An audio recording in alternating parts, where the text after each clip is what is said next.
saya, Nindya Nisa Salsabila di video pembelajaran hari ini.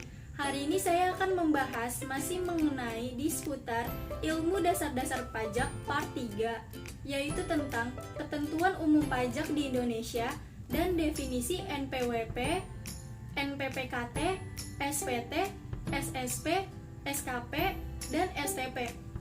Oke, lanjut, saya akan jelaskan satu persatu. Sistem perpajakan diatur dalam banyak undang-undang. Salah satunya adalah 1.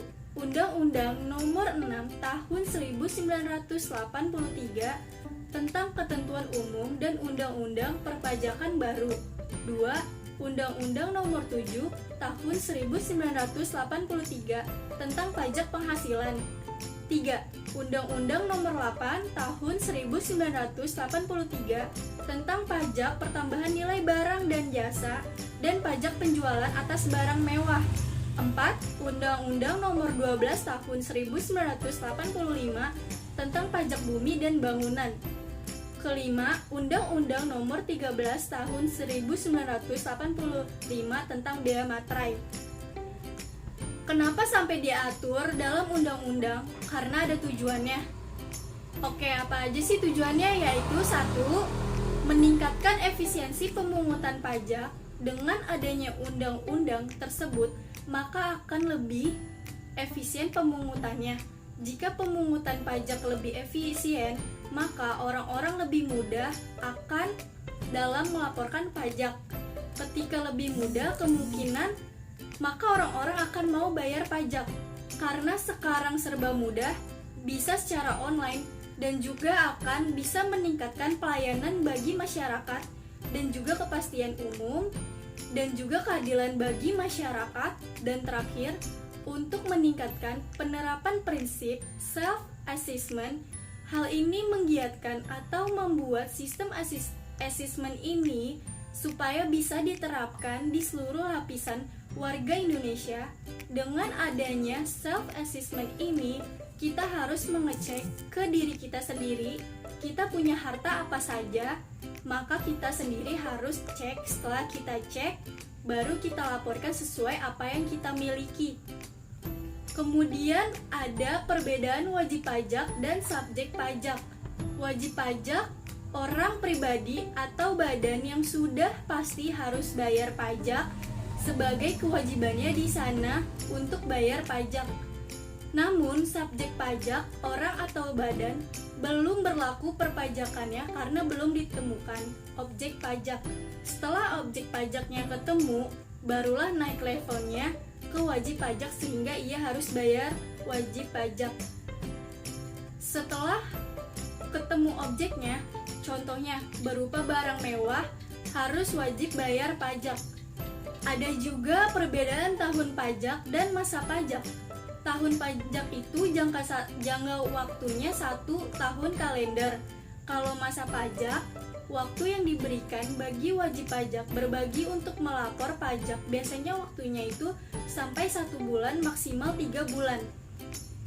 Nah, sekarang saya mau bahas step ke selanjutnya, yaitu 1. Definisi NPWP alias nomor pokok wajib pajak.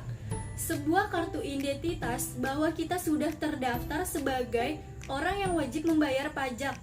Misalnya, orang atau badan yang sudah mempunyai penghasilan yang bersifat pribadi. Sanksi tidak mempunyai NPWP, padahal kita sudah punya penghasilan. Apa sih sanksinya?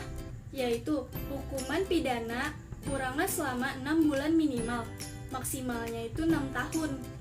Bagi yang sengaja tidak mau bikin NPWP, tuh sanksinya. Harus wajib ya punya NPWP jika kita sudah bekerja. 2. Pengertian NPPKP alias nomor pengupuan pengusaha kena pajak, yaitu sangat berarti untuk pengusaha. Pengusaha kecil adalah pengusaha yang selama 1 tahun buku melakukan penyerahan barang kena pajak dan atau jasa kena dengan jumlah peredaran bruto dan atau pemerintahan bruto tidak lebih dari 4 miliar. Pengusaha kecil tidak perlu dikukuhkan sebagai PKP. Namun demikian, bagi pengusaha kecil dapat memilih untuk dikukuhkan sebagai PKP untuk dapat memperoleh hak sebagai PKP. 3. Pengertian dari SPT alias surat pemberitahuan. Setelah mempunyai NPWP, muncullah surat pemberitahuannya.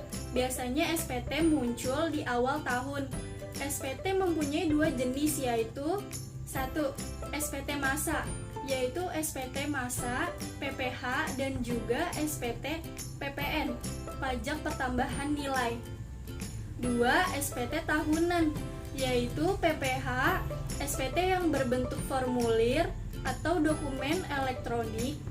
Jadi sifatnya itu pemberitahuan, isinya menjelaskan beberapa sekian pembayaran bayar pajak yang akan dibayar. Setelah kita dapat SPT, kita laporkan, segera kita sampaikan. Jika kita tidak melapor SPT, akan dikenakan sanksi. Sanksi keterlambatan lapor SPT, sanksi denda disebabkan antara lain 1. Sebesar 500.000 untuk SPT masa PPN. 2. Sebesar 100.000 untuk SPT masa lainnya. Ketiga, sebesar 100.000 untuk SPT tahunan WP badan. Keempat, sebesar 100.000 untuk SPT tahunan OP. Setelah kita ada SPT, muncullah SSP, setoran pajak, yaitu bukti pembayaran atau penyetoran pajak yang telah dilakukan dengan menggunakan formulir atau telah dilakukan dengan cara lain ke kas negara melalui tempat pembayaran yang ditunjukkan oleh Menteri Keuangan.